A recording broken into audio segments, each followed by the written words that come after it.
The golden boy fades for years. Ashton Kutcher was the golden boy of Hollywood, the everyman with a mischievous grin, the heartthrob who could play the lovable doofus one day and the dashing romantic lead the next. From that 70s show to Dude, Where's My Car, he was Hollywood's go-to for lighthearted fun. He made it look easy, but in Hollywood, easy is never enough. Behind the camera, Kutcher was more than just a pretty face.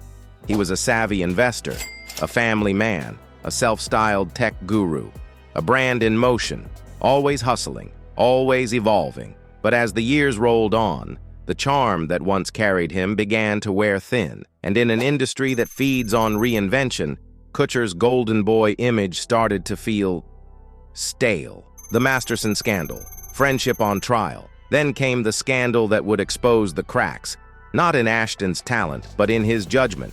Danny Masterson, Kutcher's longtime friend and co-star, was found guilty of sexual assault. The world watched as the story unfolded. Victims speaking out, a powerful man brought to justice, and in the middle of it all, Kutcher's name. Because he didn't just stay silent. He wrote letters to the judge vouching for Masterson's character, calling him a role model, calling him a dedicated father. To some, it was loyalty. To others, it was betrayal. A sign that Kutcher cared more about friendship than the voices of women who came forward. Hollywood didn't react overnight.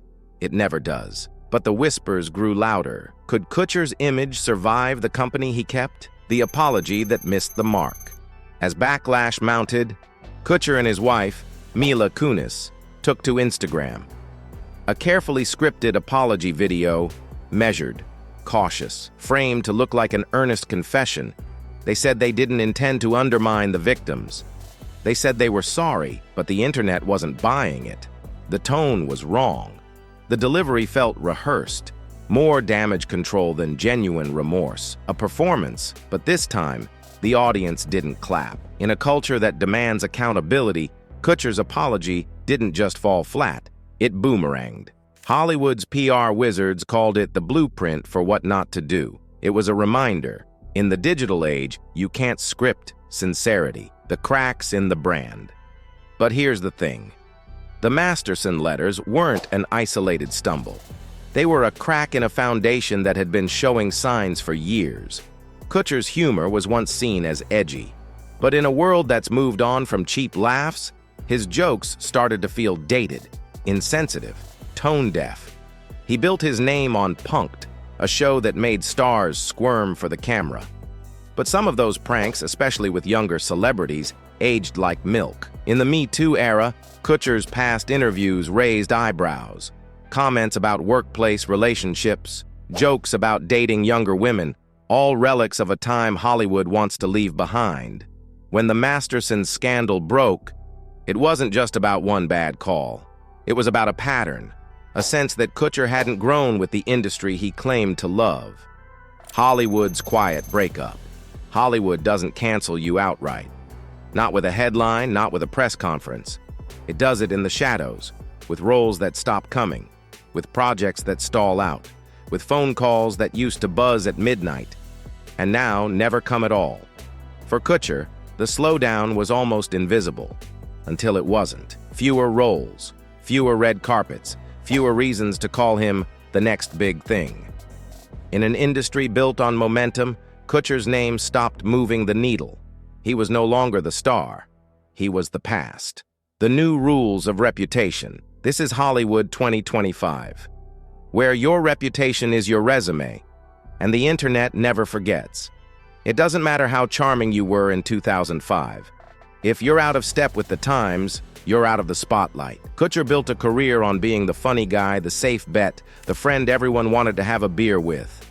But now, that brand feels like a relic.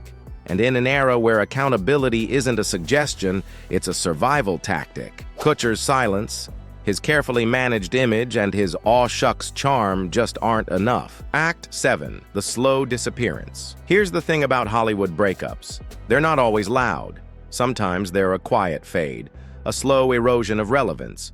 Kutcher isn't making headlines, but he's not making blockbusters either. His last few roles have been forgettable. His name no longer a guarantee of box office gold, And in an industry obsessed with the next big thing, that's the real death sentence. He's not canceled, but he's not celebrated either.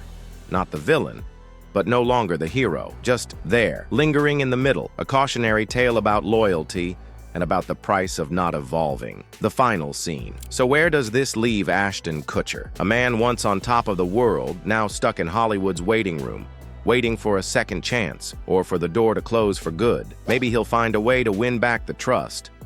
Hollywood loves a comeback story after all, but it has to be real. It has to be more than an apology video or a carefully curated brand. It has to be actions that speak louder than words. Because in an industry built on illusions, the only thing that matters now is the truth. Ashton Kutcher's story isn't over, but it's no longer the fairy tale he once lived. So tell us, is this the end of the road for Hollywood's golden boy? Or does Kutcher still have a chance to rewrite his story? Sound off in the comments. And if you want more deep dives into the rise and fall of Hollywood's biggest names, hit that like button, subscribe for more stories that pull back the curtain, because in Hollywood, the truth is always more interesting than the script.